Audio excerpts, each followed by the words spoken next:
Maybe. In 3, 2, 1.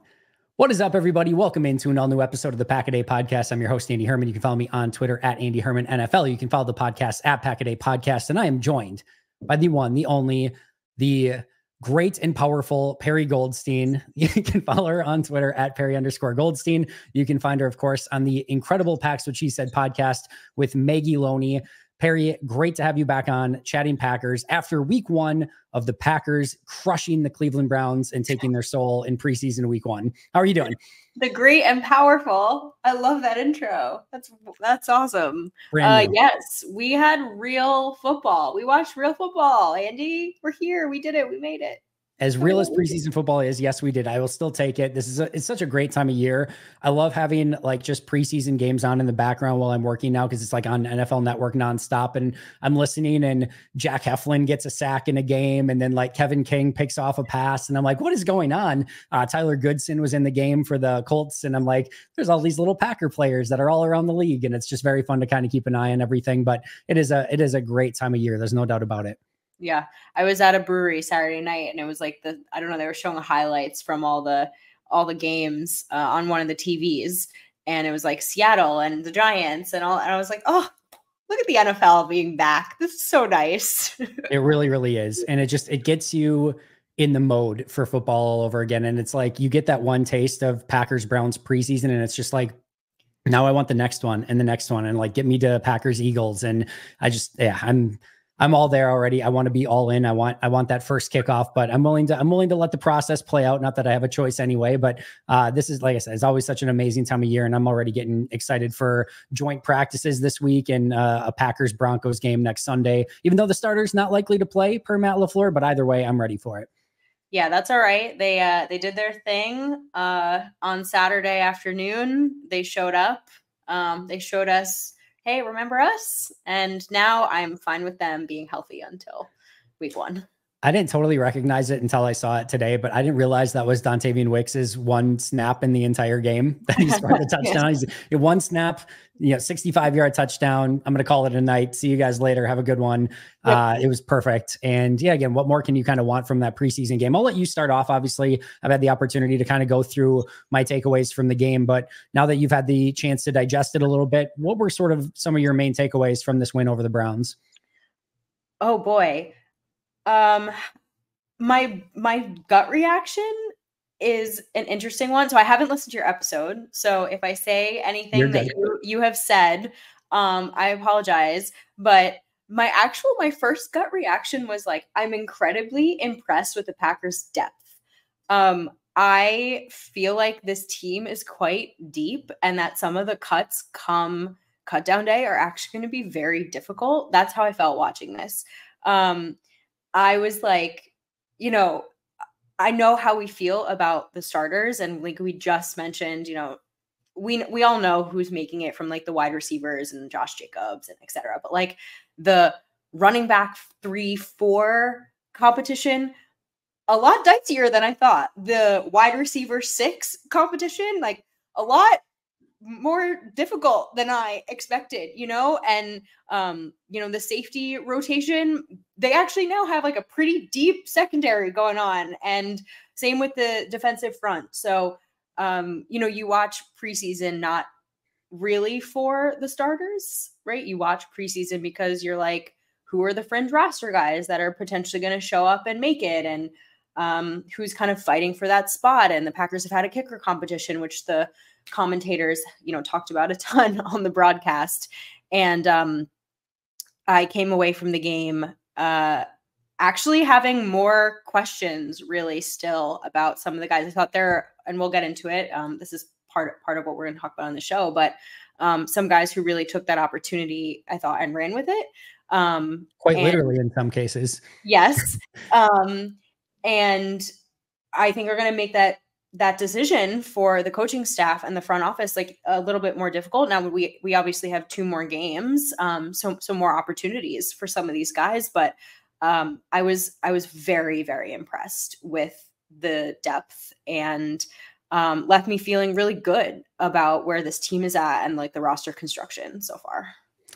It's so funny because one of the reasons I love not exchanging notes ahead of time with whoever I'm talking to is because sometimes it will come as like an entire surprise. Like I had Paul Brettel on a couple weeks ago doing the stock report, and I thought like, man, I think him and I are going to be on like the same page. And he and I, like, we had different answers for almost everything the entire episode. I'm like, oh, this is great. And then today you come on, I'm like, I wonder what, I'm legitimately interested in, like what Perri's key takeaway. And my one thing that I had really in this, other than again, some of the stuff I talked about in the post-game episode, but the one I wanted to talk about today, quote, depth and competition the Packers have overall. That's the number one on my list. That's the only thing on my list. Yeah. And it's just so true. And I think we saw that in the post-game, the live post-game show I went through, and I'm like, I think I numbered about 65 people that I think are really, truly capable of making a 53-man roster at some point this season, either in Green Bay or somewhere else. And clearly they're going to get a lot of those guys back in the practice squad. Some of those guys might not ever get that opportunity to be on a 53 this year. But I do think there's in the 60-ish range, mid 60s,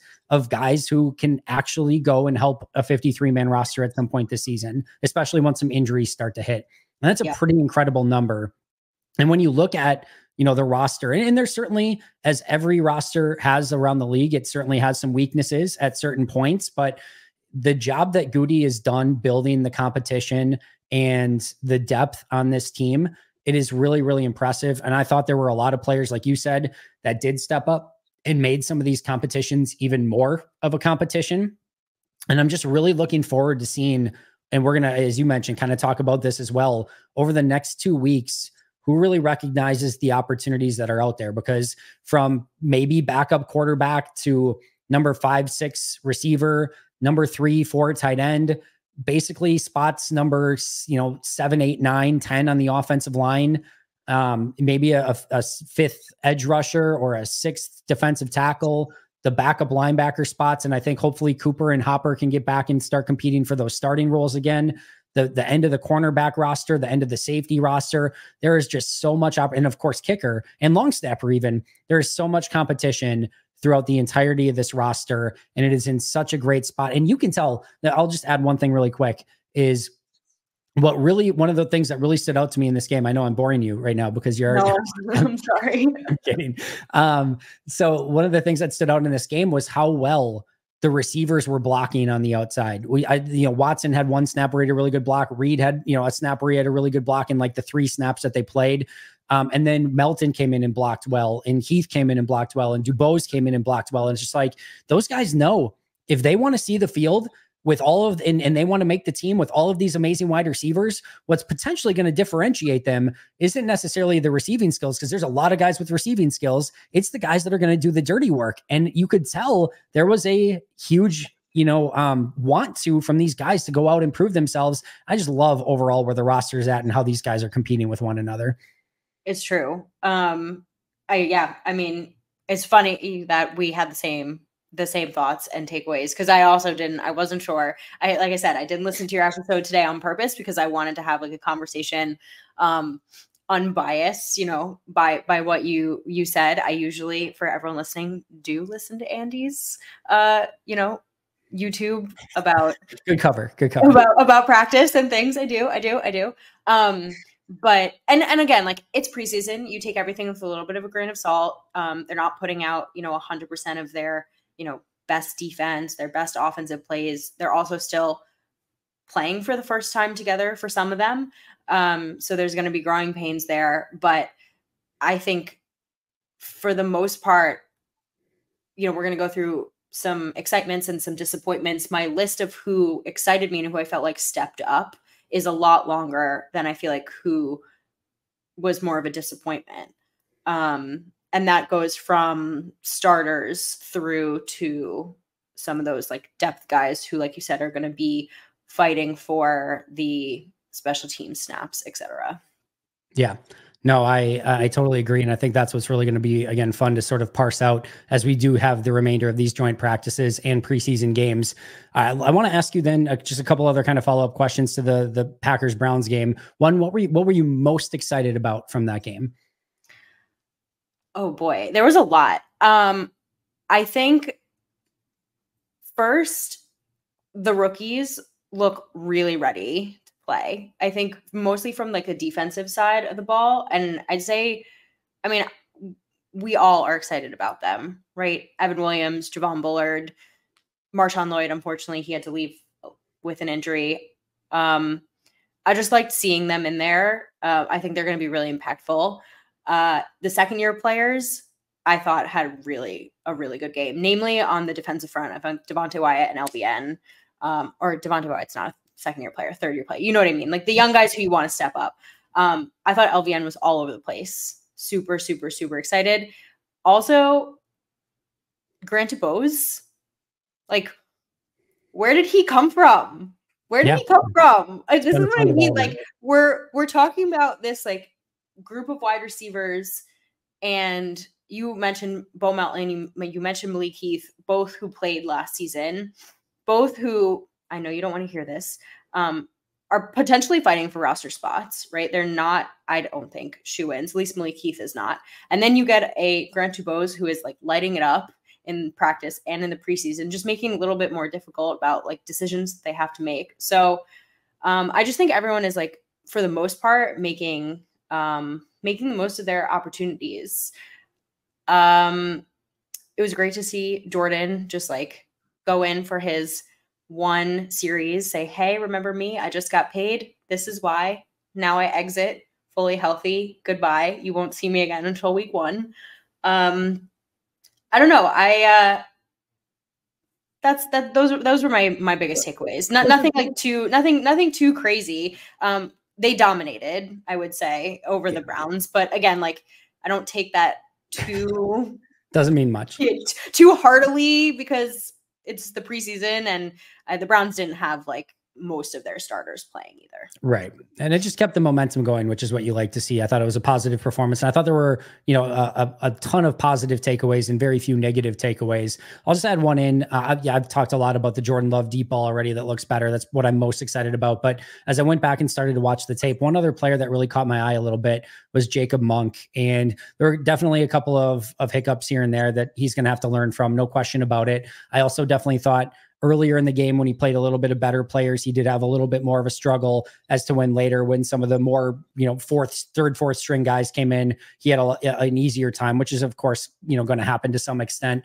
But there was a couple plays, one in particular where he's lined up at center and he snaps the ball and he gets a full gap over before like anyone else is even out of their stance. And just to be able to snap and get over there and then seal his guy and open up a lane for the running back, like, there's just some really unique movement stuff that he's already doing that is pretty rare for that type of position. And as a rookie, for somebody who's still kind of learning the tricks of the trade, and for an offensive line that is going to need depth through the course of the season, I'm not saying he should compete, yet with a Josh Myers. I'm not saying he should be in that starting lineup conversation, but there was a lot of really positive takeaways from it that I think are going to, show down the road if and when he does get called upon.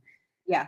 And like these live game rep snaps are huge for guys like him who just need this time for development purposes, right? Like you said, he's not going to be vying for a starting spot. At least that's the goal. Like you hope no one gets hurt. If he is, it's likely because someone got hurt and that's not a great thing, or he just develops really quickly and that's like a wonderful surprise. But like for him, and his future, like these are the opportunities that he needs to make the most of. Totally agreed. I'm going to give you my just biggest winners and the players who we'll just say need to bounce back from this week, and then I'll let you go through yours or any different ones that you have. I had on my winners list, Grant DuBose. I think, as you mentioned earlier, I thought Joel Wilson had a really nice game as a tight end, a few catches, couple really nice blocks. I don't know how much in the conversation he's going to get for that number 3, number 4 tight end with Ben Sims and Tyler Davis, but he's probably a guy that's, going in was maybe a practice squad guy, maybe not a practice squad guy.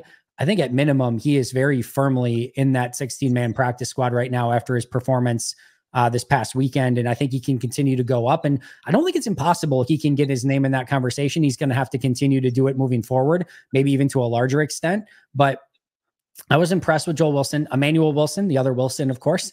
I think very clearly in that, and I'm sure we're going to talk about that a decent amount. And then I already mentioned him, but Jacob Monk, those are my biggest winners. Guys, I think need a little bit of a bounce back from this past week. Bo Melton, obviously some of the drops and just not his best performance. Ben Sims, I thought he struggled a little bit as a blocker and just couldn't get open too much down the field. And then again, when you have somebody like Joel Wilson, who's having a really nice day, that just kind of, again, balances itself to, not a great day for Ben Sims. And I thought Royce Newman, there were a couple nice blocks from Royce, but false start penalty again, and a couple blocks where he just was not able to contain his guy, which again, at this point, year 4, you're hoping for a little bit better, and it just hasn't been the case so far. So those would be the 3 guys I think need to bounce back. But any other winners or bounce back guys that you were thinking of? I had the same list pretty much: Grant Dubose, Emmanuel Wilson. I would put Evan Williams in there as well. He was everywhere. They need to give him a different number though. Don't like 33. Just on really, him. You don't like the Micah Hyde vibes? No, I don't know if it's just it's too soon, but I don't like the 33 on him. I agree with you on Bull Melton, but I think maybe also like your expectations are higher just after what Bull Melton was able to do last season. I don't know if I'd even, include a Royce. That's what you expect at this point. I don't, right. But I didn't enjoy the broadcast Seinfeld joke. They did make a Seinfeld joke. So thank you for that broadcast. But I think we're in lockstep there. Do we forget what we're most disappointed from the game? I think we did. So just really quick, was there anything you were disappointed about the game? No, I thought it was a really nice show. I mean, sure, like I think we just mentioned some of the guys who maybe had the bounce back, like poor performance, and I think they were like individually there, but I don't think you could ask for much more. They came out with the energy. They scored first. They held the lead. There was never a point where I was like, I didn't love what they put out there. No. I mean, it's what you want, right? From a preseason game. They came out basically injury free besides the Marshawn Lloyd hamstring. That's like all you want out of a preseason game. So I have 2 things. One is sort of weird, but I was almost disappointed in the kickers, and it's weird because they made all of their kicks. But so here's why I'm disappointed.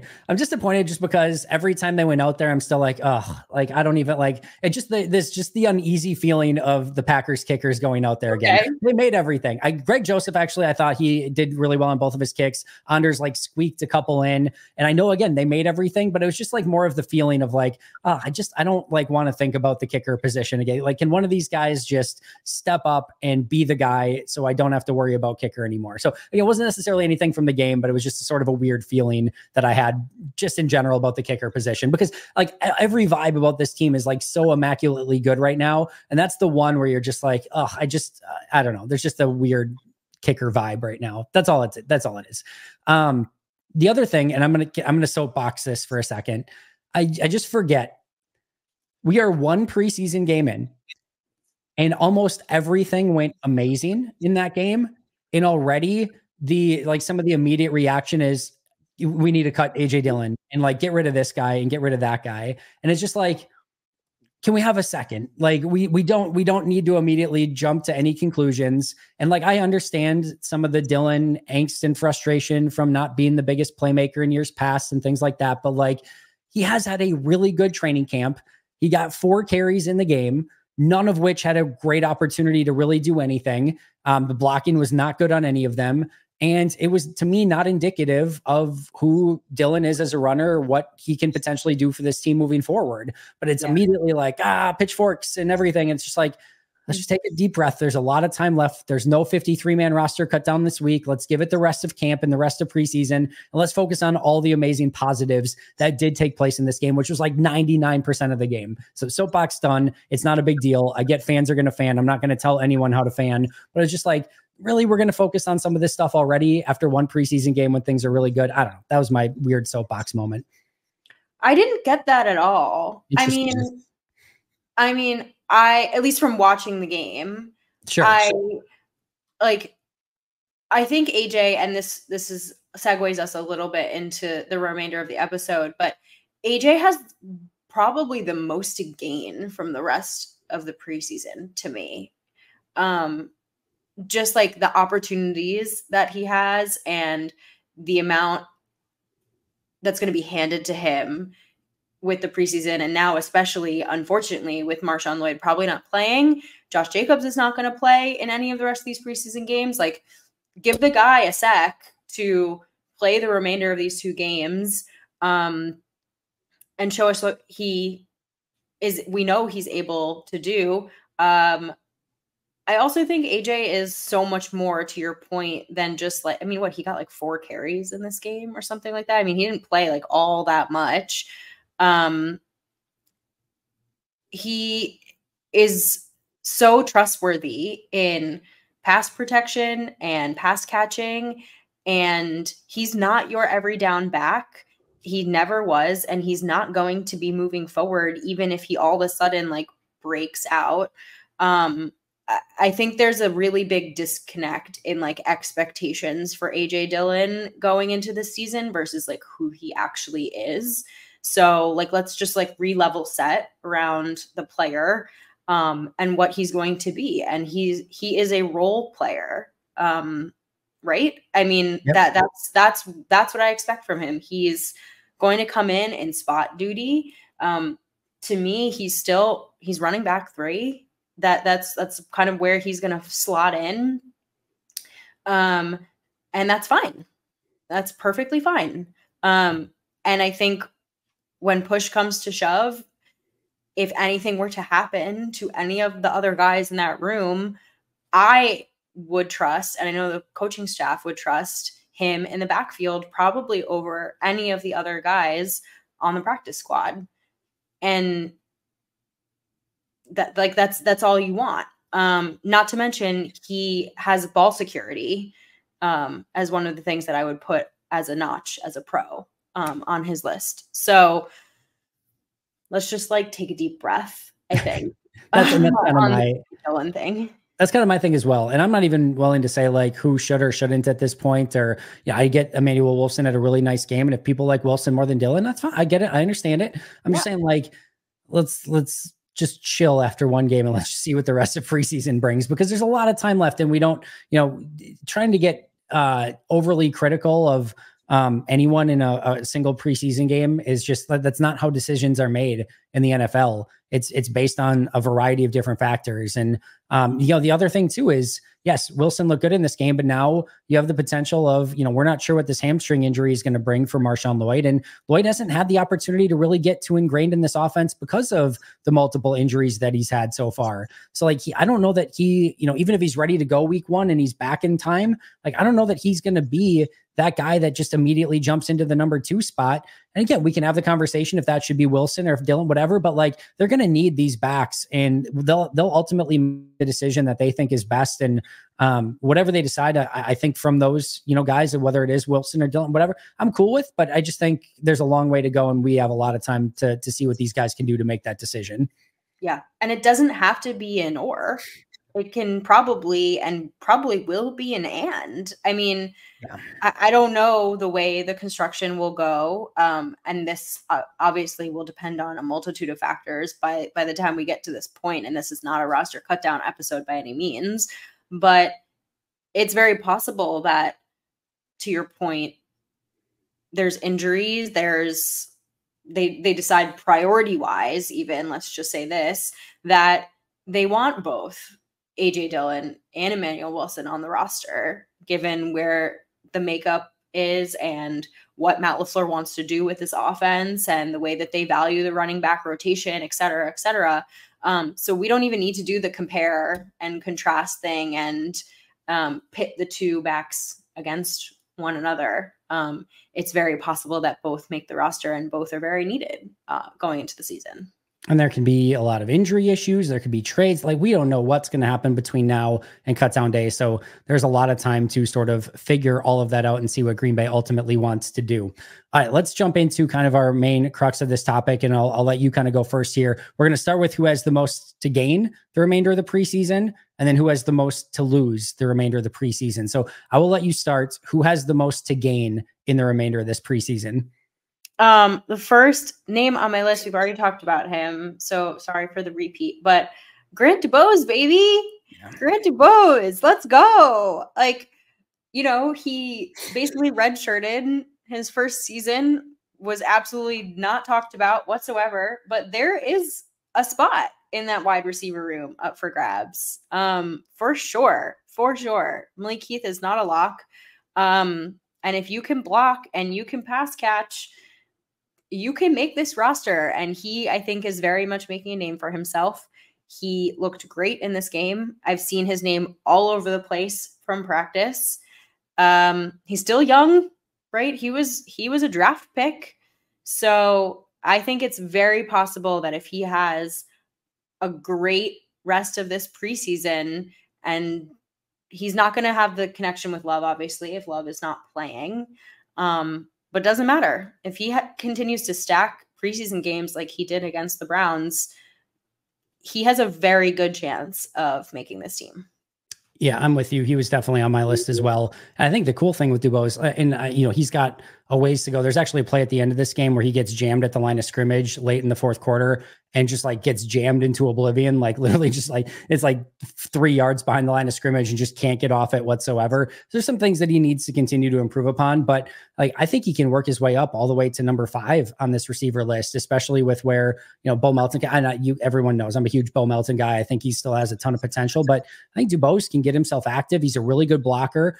He can provide some special teams value. And in fact, some of my favorite plays for Dubois in this game were actually as a blocker, not just some of the receiving stuff that he was doing. So I think he has the potential. And I think if you do need him, I don't know that you necessarily want him number 1, 2, 3, but if all of a sudden you end up in a situation where maybe Bo Melton and one of your other guys is out and Dubois needs to go in and be that number 4 guy this year and, just kind of spell the other 3 from time to time, I don't think you have any concerns with it whatsoever. That's a pretty big step for him. And I'm really excited to see what he can do the remainder of the preseason.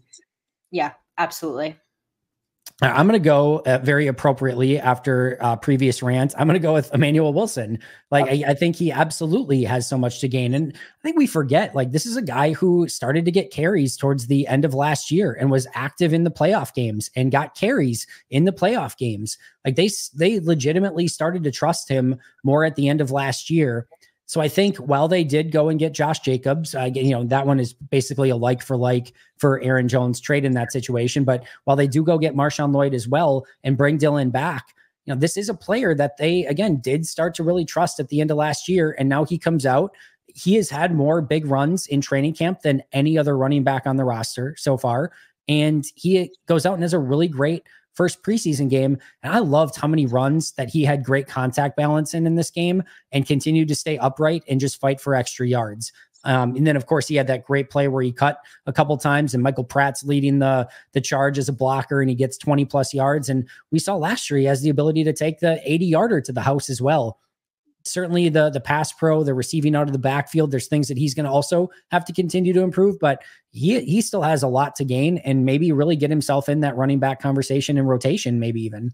Yeah. I mean, I obviously agree with you because of everything we've talked about, but he was number 2 on my list right after Grant Bose.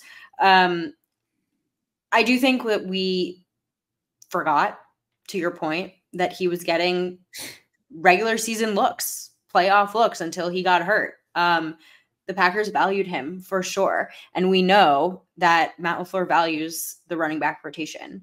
It is a really, really tough on your body position. You never know what can happen. And they're going to fill that room. He is not your every down back. They have one. That's why they went and grabbed Josh Jacobs. So to your point, again, he's not going to be able to do everything. I don't think they're going to ask him or expect him to do everything, but he can be dangerous. I think he's got a lot of really fun traits that he will have to develop and clean up, but he can sneak onto this roster for sure. I see a world where he sneaks onto this roster, and we say this every year. And so I do tamp this down, but not a guy I think you want to cut in camp and kind of hope you sneak him onto the practice squad for he's seen real playing time. Yeah, I think that could easily be the case. Who's next on your list? It was AJ Dillon, but we've already had the conversation about the running back. So I'll skip ahead and just say Evan Williams. I think the safety 2 spot next to Xavier McKinney is still very much up for grabs. I don't think the expectation going into the season is that it's Javon Bullard. I think it's high, you know, given he started, and that his draft pedigree signals it, but by no means is it a shoo-in. And they are going to make every safety, including Anthony Johnson Jr., who's probably also like well within that conversation and should be on this list as well. I think all of the safeties outside of safety. I had that. I had Williams, Bullard, and Anthony Johnson Jr. all have a lot to gain. You can put the group, to be honest. But I think just the way that Evan Williams played in this game, like puts him kind of at the top of me, saying, like signaling to me like, huh, okay. Like he went out there and played his ass off and is saying, hey, like, you know, don't forget about me. I know that you took another guy ahead of me in this draft, and everyone kind of maybe thinks that he's going to be the one who's starting ahead of me, but like not so fast. But I think the safety group as a whole are the ones who have the most to gain, because it's a position that's very much up for grabs going into the season still. Yeah, no, very well said. I had all three of them, Williams, Bullard, and Anthony Johnson Jr. with a lot to gain. And I think all of them can gain playing time still. And I think that's what makes that competition so unique. All right, I'm going to give you one more on the who to gain and the rest of preseason, and then I'll finish it and then we'll go to the other side. Okay. There's a ton. But I'm going to go with Kalen King. Love it. I am super impressed with him. Just the way he plays and his tenacity and his speed and his willingness to go in on the run game. And I mean, just like his whole story is easy to root for, but it's a really strong cornerback group. We kind of know who the starters are, but that doesn't necessarily mean that some of the depth guys aren't going to get playing time. And I think he's gotten a little bit forgotten about in the conversation. And I thought he had a really nice game. And I think he has like a real shot of getting snaps come the regular season. So he's like kind of one to watch, of like on the rise in my eyes.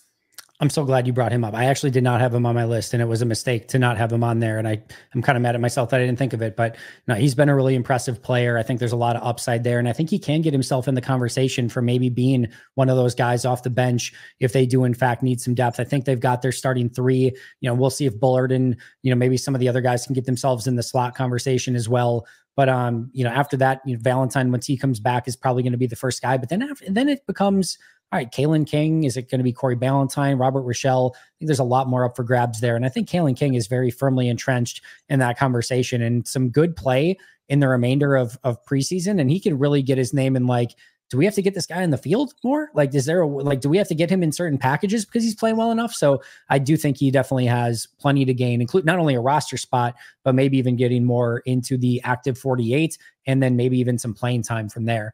I'm gonna pair my who has the most to gain with who has the most to lose the remainder of this preseason. And I'm just going any offensive lineman numbered 7 to the end of the list, because we know the 6 guys, right? Once Jordan Morgan gets back, I think he probably starts at right guard, although Sean Ryan had a really nice performance. And then you've got Sean Ryan probably being that 6th guy right off the bench. I don't think there's any chance that Jacob Monk doesn't make the team, but I do think Jacob Monk could slot anywhere between 7 and maybe 10 on the roster, depending on how everything else goes. And that would be the difference between being active on game day and potentially being, you know, inactive on game day.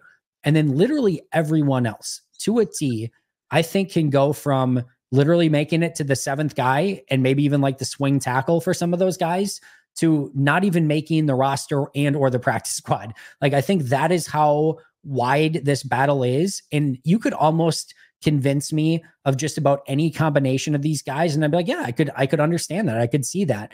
And if from Travis Glover to Luke Tenuta to Andre Dillard to Royce Newman to, you know, we talked about Jacob Monk, like Lacita Smith, Donovan Jennings, if he can get back healthy. Like, I think this is a huge, massive competition between all of these guys. And I'm super intrigued to see how it is going to play out and who's going to go and say, that is my job. You are not taking it from me. And I'm going to go step up in a major way and make sure that I make this roster. And maybe, again, be the 7th guy off the bench and active on every game day. And again, the guys that don't could end up ultimately not being on the 69-man roster in any capacity. So that they have a lot to gain and they have a lot to lose, and it could go in a variety of different directions. Yep. I also just had the offensive line because to all of your points, I mean, I think there's guys who have more to lose than the rest, right? Like your guys who've either been on the team for many years and haven't proven themselves yet. So your guys like Royce Newman, your guys who are on their last legs. Like I think Andre Dillard is like, I mean, he could be cut at the end of the season, before the season starts, and I'd be like, sure. I mean, I wouldn't surprise me, right? To your point, it's like make the team, not make the team. I don't know. They're just in a really interesting spot with this line. The depth is there, but it's not there, and who they choose to keep or not keep is going to have like major implications for this season. I think you said it perfectly, but the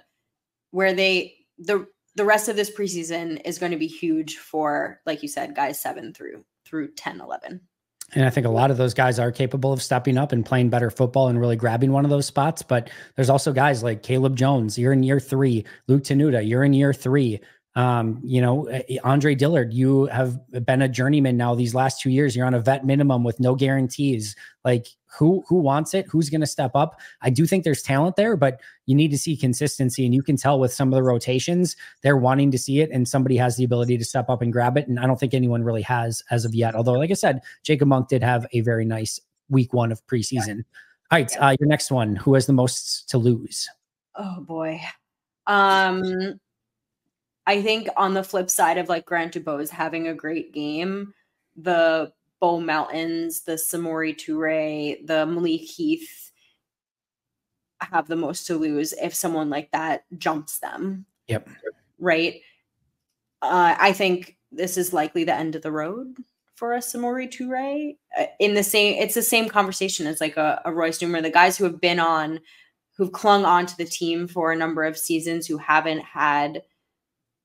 shown kind of why they should be on the team. Like, what is your role and contribution going into this 2024 season? Because when you have, to my original point at the start of the top of this show, this team is deep. And when you're running back 3-4, when you're wide receiver 6, when you're safety 4, when you're cornerback 5 could potentially like legitimately see real playing time, and you're fighting for a roster spot, like, I don't know, if I'm the coaching staff, I'm asking like, what is your role here? What are you adding to the team other than special teams? And if the answer, if there's a question mark there, you're probably not making the team, unfortunately. You can answer that question for Bo Melton and Malik Heath, right? Malik Heath is a great blocker and he's a gunner on special teams. Bo Melton had a wonderful season last season. He didn't have a great preseason game. I don't think it's like the end of the world for him, right? For Samori Toure, it's a big question mark. So like, yes, Bo Melton and Malik Heath will have to have better preseasons for the rest of this preseason. But like for a guy like Samori Toure, I don't know. He probably has the most to lose, especially when a Grant DuBose is going to jump him. Yeah, I feel kind of bad, but I've already kind of put Toure on the, like, it is going to be really difficult for him to make the roster sort of standpoint. I think there's still, maybe a roundabout way if he goes out and kills it. But I just think right now, Malik Heath and Grant DuBose are probably the ones, and Bo Melton are the ones that are really fighting for those final 2 spots. And I would be pretty surprised if almost anyone not named one of those 3 gets to the bottom of the receiver roster. Yeah.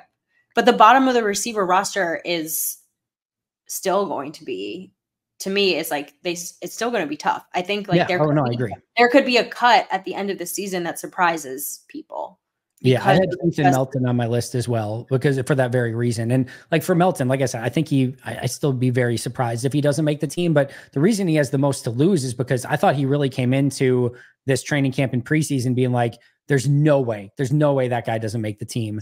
And then you go out and have a performance and it just raises like all right, is he a lock? Like, I think he's still a lock, but is he really a lock? And you just don't want to you don't want to raise any of those red flags if you're Bo Melton. You were safe. Like, you don't want to get more towards the bubble. You want to go closer to safe and pushing some of the guys ahead of you, not in the opposite direction. That first game was like an opposite direction one. And I think that's why he potentially has the most to lose, because he would have been pretty darn close to that lock list for me. And I guess I still think he's probably close to it. But again, you just start asking some questions when you have a game like that. Yep. 100%. I have one more, and then I'll give you one more as well. So you mentioned Kalen King as one of the ones on your most to gain. I kind of Corey Ballantyne as one of the ones that I think might have the most to lose. And I just kind of look at it. I think he's had a little bit of a tough camp so far. I really liked what he did a season ago and given opportunities. I think he's got some special teams ability. And based on his contract and the guarantees that they gave him, I think it's more likely than not that he's on the team.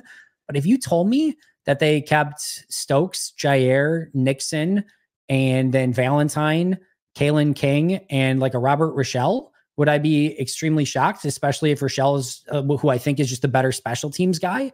I wouldn't be totally surprised in that situation. So again, I think he probably is still more on that likely to make it list than not. But when Kalen King is playing well, and Robert Rochelle even had a pretty nice game in that week 1 preseason, I just think he's somebody that is at least got to be a little bit cautious the remainder of the preseason to make sure he goes out and maybe puts a couple of good performances out there so that he doesn't raise that question of should he be one of the 53 or not. Yeah. They're really deep in the secondary. So again, it's he's kind of in that like weird no man's land where like, but when he played last season, when he had to play, I thought he stepped up. For sure. Like when he had to play real snaps, it wasn't what you wanted to have him out there in real snaps. I thought he really like stepped up, but now you've filled out that roster with the guys you want to be playing those snaps. Yeah, and then to your point, you've got the teamers, and he's kind of left in that no man's land, unfortunately. No, I totally agree. All right. Who's your last one? I'd say this, and I thought he had a very good game. So I feel a little weird about this one. So we can talk about it. Because I still think that they will roster 3 quarterbacks. Maybe I was going to guess Sean Clifford. I'm like, based on what you're saying, I think you're going to go Sean Clifford here. But I think just like based on the exercise, like Sean Clifford, and again, I say that because he had a nice game, like over 100 yards, multiple scoring drives. Like obviously some of them were field goals. But I think they really like Michael Pratt, and that's not to say like this is you are vying to be the backup. Let's not get it twisted. But if Michael Pratt starts to develop and stack nice preseason games and put some things together at practice, how much do they love Sean Clifford? I don't know. I think it's much more of a competition than I initially expected it to be. You can tell me what you think because you've obviously seen them a little bit more at camp because you're there, but I think he has the most to lose if Michael Pratt has a really good preseason. I had him on my list as well. I think you're right. And it's just because he's right now, he's the number 2 QB. He can't gain anything. Like he can't get to, knock on wood, he can't get to number 1. Right. So there's nothing to gain other than staying in the position that he was going into the offseason. And Michael Pratt's done some really nice things. I think he's still a ways away from a playbook standpoint, as Adam Stenovich and Matt LaFleur will eagerly tell you. But Pratt's done some really nice things. And I don't even necessarily know that it has as much to do with Michael Pratt as it just does where if Sean Clifford comes out and has 2 very bad preseason games the next 2 weeks, you have to question of like, can we go into the season with him as your number 2? And there will be teams. The New England Patriots have 4 quarterbacks on their roster. We know that Drake May is not going anywhere. Jacoby Brissett's not going anywhere. Joe Milton's not going anywhere, which means that a Bailey Zappi would be available if you wanted to make a move like that. Taylor Heineke in Atlanta is going to be stuck as the number 3 guy. You've got Michael Penix and Kirk Cousins as your top 2 in Atlanta. And now Heineke has, he's a true number 2 quarterback in this league. And he's sitting at number 3. Some team could call and be like, we would like to make him the number 2. There are some other teams that are out there that have a PJ Walker in Seattle. They've got Geno Smith. They've got Sam Howell. He looked good in his first preseason week. I'm not necessarily saying that anyone's going to be like just over the moon with any of these major trades. But if you do get to the point where you don't think Sean Clifford is the guy, like you at least have to call around and be like, what's available out there? And is there a better opportunity to grab a backup quarterback than what's on the roster right now? Because if Bailey Zappi if in a 4-game absence, Sean Clifford goes 1-3 or 0-4, and a Bailey Zappi or a Taylor Heineke can go 2-2, that could be the difference between making the playoffs and not making the playoffs for this team. So I'm with you. I think he has certainly some to gain where he can just keep his spot and show that he's capable of being the number 2 guy in Green Bay. But that's kind of where he is now. Like I said, there's nothing better he can do. And the worst case is, Green Bay says, no, we can't have this guy as our backup. And clearly Michael Pratt's going to be our developmental guy. Yeah, because he absolutely is the developmental guy. And it's to your point, it's not the guy that I don't think that all of a sudden Michael Pratt is your 2. And if God forbid something happens, that's who you want out there. But I also don't think that Sean Clifford is the guy who you want to lead this team in any kind of extended absence. So it leaves some questions and some holes. And if you're bringing in somebody new, they're keeping Michael Pratt. Yeah. No, we're on the same page. We're in lockstep. Yeah. And it was hard for me to, like I said, to put him on the list because he looked fine, but it was preseason. Yeah. No, I thought it was a good game from him. I thought he showed for the most part what he needed to show. A couple plays that were a little bit behind his wide receivers, but Melton could have come up with a couple of those. And 3 of his incompletions, one was a spike, 2 were throws out of bounds that were on purpose to just waste some time. So like his completion percentage actually would have been better. I thought he overall had a solid game. I didn't have any issues with the way that he played. But like I said, I still think he has a lot to lose in these next 2 preseason games if he does not perform at the level that he did or better than what he did in this past game. Yeah, 100%. All right, Perri, amazing stuff as always. Any final thoughts before we get out of here? Oh boy. A lot of preseason football left for those of you freaking out about some of the players that you love not performing well. But just nice to see, the transition from practice to like real live game reps. And it's a big jump, especially for some of the guys who haven't had like real NFL playing time yet. First time seeing Jeff Hafley's defense. We didn't even touch on that. I mean, it looked pretty vanilla, so it's fine. Yep. Preseason. But just great to see real football, and we're getting real close to that week 1. Yeah, my final thought is just I really love where this team is at. I'm so excited about them. I can't wait for this season, and doesn't necessarily mean they're going to go and tear it up. I still think there's going to be some things that they definitely need to work through. There's going to be adversity, but I'm excited to see how this team handles a difficult, I think, schedule and a really fun, stretch of games from 1 to 17 and where things end up at the end. And hopefully a really fun playoff run at the end of it would be very nice as well. Perri, where can we find all of your incredible work? You can find me at Perri_Goldstein on Twitter, PWSS Podcast. Twitter, Pax What She Said on YouTube, and anywhere you find your podcast with Maggie Loney. We are going back to 2 episodes a week now that football is back. So we will be recapping and previewing all the football. So yeah, we're really excited to be back to our regular season programming because you know what that means. This close. Yes. Make sure to follow both Maggie and Perri. They do an incredible job every single week over on Pax What She Said. Of course, you can follow Perri at Perri_Goldstein. You can find me at Andy Herman NFL. You can follow the podcast at Pack-A-Day Podcast. That is going to do it for us today. But until next time, and as always, go Pack Go. Go Pack Go.